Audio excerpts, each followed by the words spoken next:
Hi, and welcome to this module on on-task data taking. On-task simply means that the student is doing what they're supposed to be doing for as long as they're supposed to be doing it. Many of our students have goals to be on task, and those who don't give us great comparison data, so we take data on this skill for every child in the class. This is done with a data-taking method called momentary time sampling. That just means that every so many seconds we check the child's behavior. If they're on task at that moment, we mark a plus. If they're not, we mark a 0. At the end of a given time period, we add up the pluses and zeros and calculate the percentage that each child was on task at the moments we have observed them during the activity.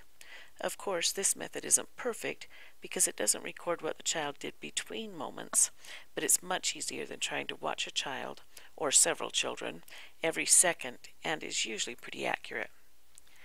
To measure the time interval, we use a device called a motivator.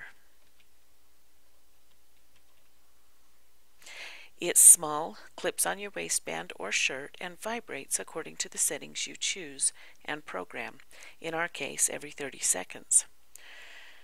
We keep them programmed, but occasionally they get messed up, so there is a link on this page to programming instructions and a very short video for restoring the motivator to seconds instead of hours and minutes if needed.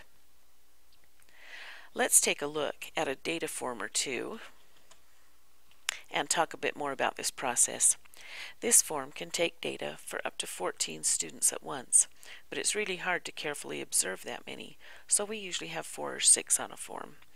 Sometimes 2 people take data at once to get data on the entire group. We start by filling in the names of the students we'll be watching here on the left-hand side. We always record the date, the type of activity, and the time here across the top, and leave a blank column down the right for the final percentage. There are 3 more boxes of information on this form. This one in the top center lists the criteria for being considered on task. This may vary from activity to activity, so we always check it to make sure that the expectations are clear in our minds before taking data. This box on the top right is the key, or the information that tells us what the data marks mean. This key also tells us that we're going to check behaviors every 30 seconds for 10 minutes. Having each box worth 5% of the final score makes the calculations simple. At the bottom is a box for comments and observations. We'll talk more about that in a minute. Now let's look at a form that's mostly filled out. I'm really not 90 years old. I just don't write really well with this little pencil and paint. Anyway, as you can see, we've put the date, activity, and time here across the top. And we also have all but the last 2 data points filled in. So if we were currently taking data, we'd wait for the motivator, then take a look at our 4 students.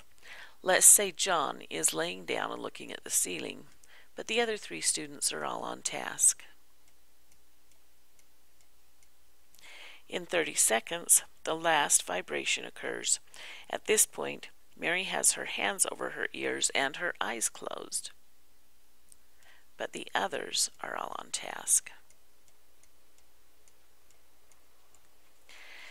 Now we stop taking data, even though the activity may not end now. We only take data generally for 10 minutes or 20 data points, so now we can add our totals. I prefer to count the zeros, times 5, and subtract from 100. So for John, we would have 5, 10, 15, 20, 25 off of 100. His final percent is 75% on task. However, if you prefer to count by 5s for each of the pluses, that will, of course, get you the same answer.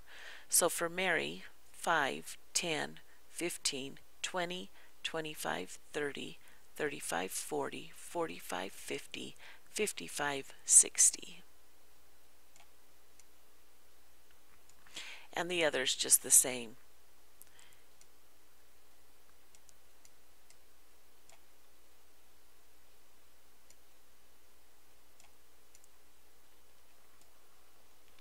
Once we have our totals, we note anything that will help us interpret the data here in the comments section.